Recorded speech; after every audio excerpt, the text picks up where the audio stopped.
Okay, there we go. All right. Can you see my screen now properly? Yes? All right, Yes. fantastic. Okay, fellow Toastmasters, we always hear that breakfast is the evaluation is the breakfast of champions. And it's absolutely and totally correct for the very simple reason that, uh, sorry, it's not moving now. This is the fun thing about technology. Okay, so now it's moving a little too much. All right. Okay, there you have it. Technology for you. All right. Yes, and indeed, that is absolutely correct in Toastmasters. And the reason being that Toastmasters is one of the few places where people give you honest feedback. Because in real life, nobody's going to tell you that, Jay, you're looking down, you're avoiding, your hands are tied, you're not doing this, you're not doing that. But here you're supposed to, and it's part of the culture. Now, why evaluation? Why speech evaluation? The aim is, of course, to help the speaker know what strengths he or she has and what areas need improvement. And it has to be effective, meaning that you have to specifically give the speaker that what are the points he or she needs to work on. And the most important, it has to motivate the speaker. Because if you're evaluating and the speaker feels bad about what you've said, something is terribly wrong. And finally, you have to evaluate the speech, not the person.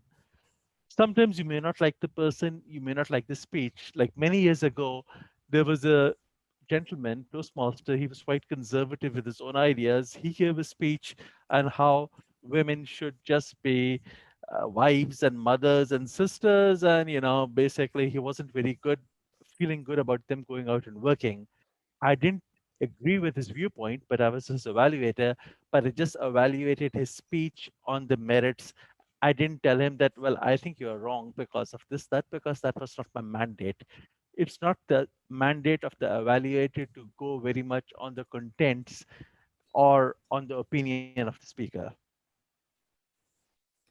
Before a speech, you need to review the manual. What are the main objectives?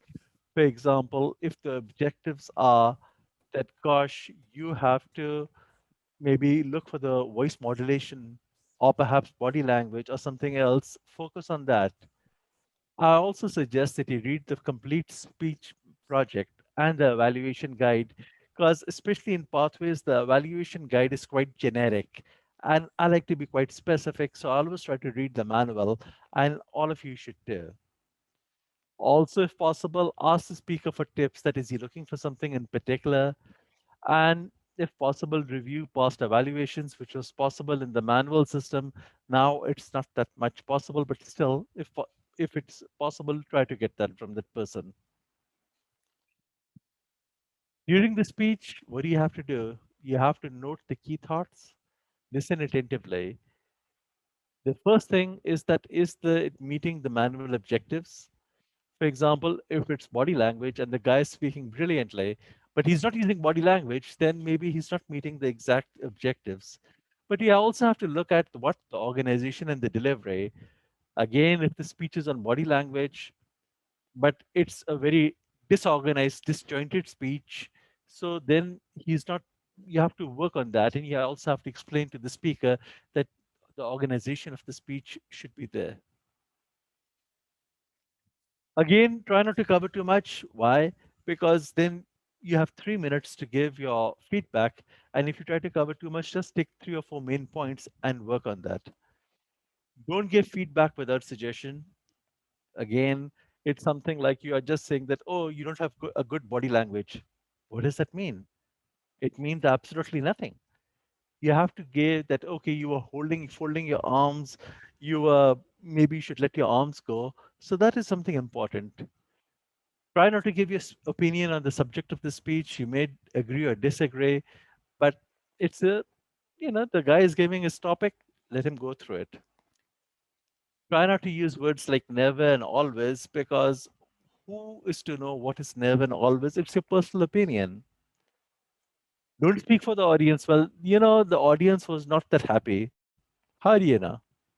Speak for yourself. Try not to use judgmental language, and I'll show you some examples.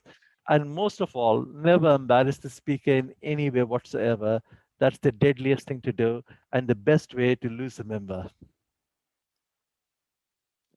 Okay, what you have to do, sandwich the comments between positive feedback, motivational comments. For example, imagine that somebody needs to work on the body language or perhaps some speech aspect.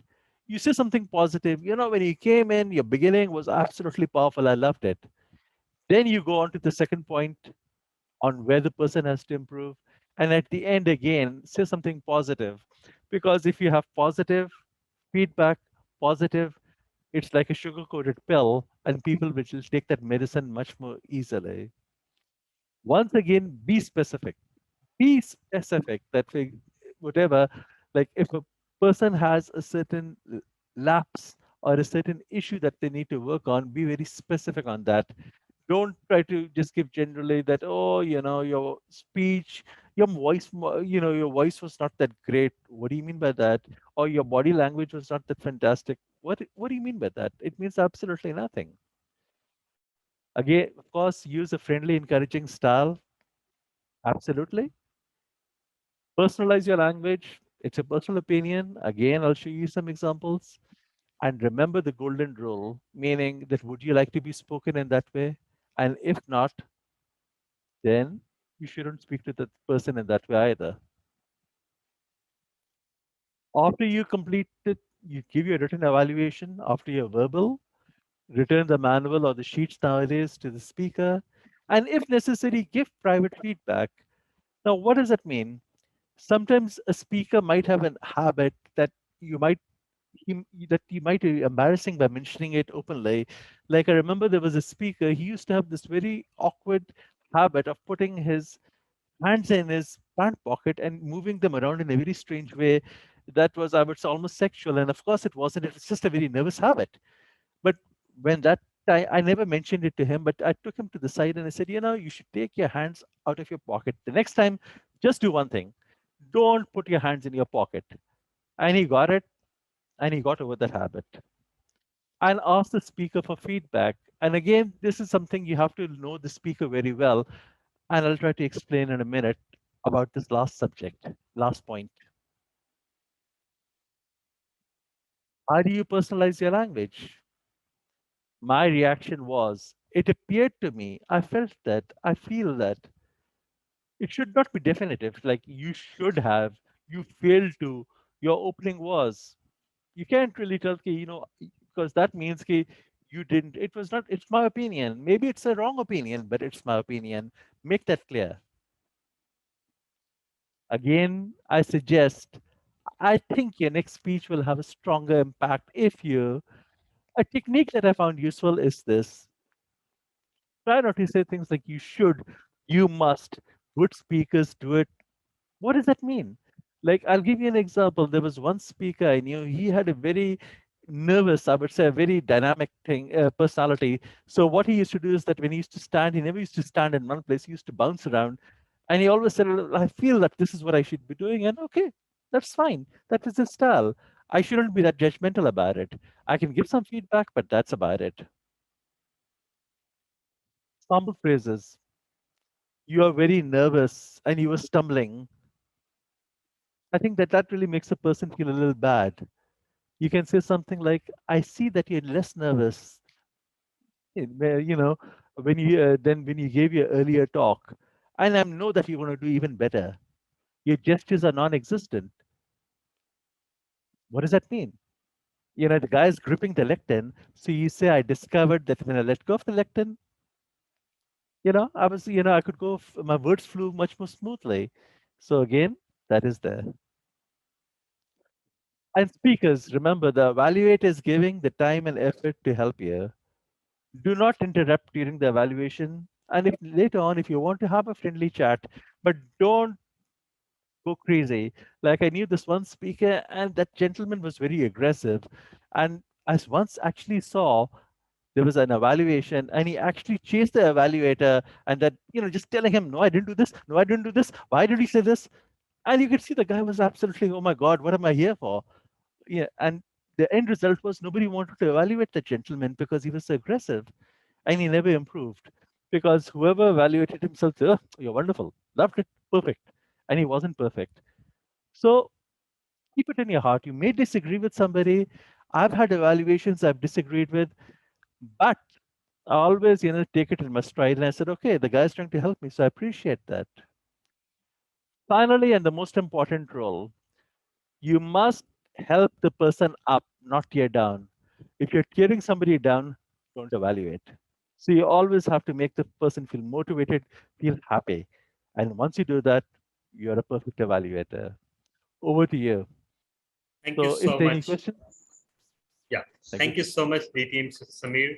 As always, thoroughly enjoyable and educational session.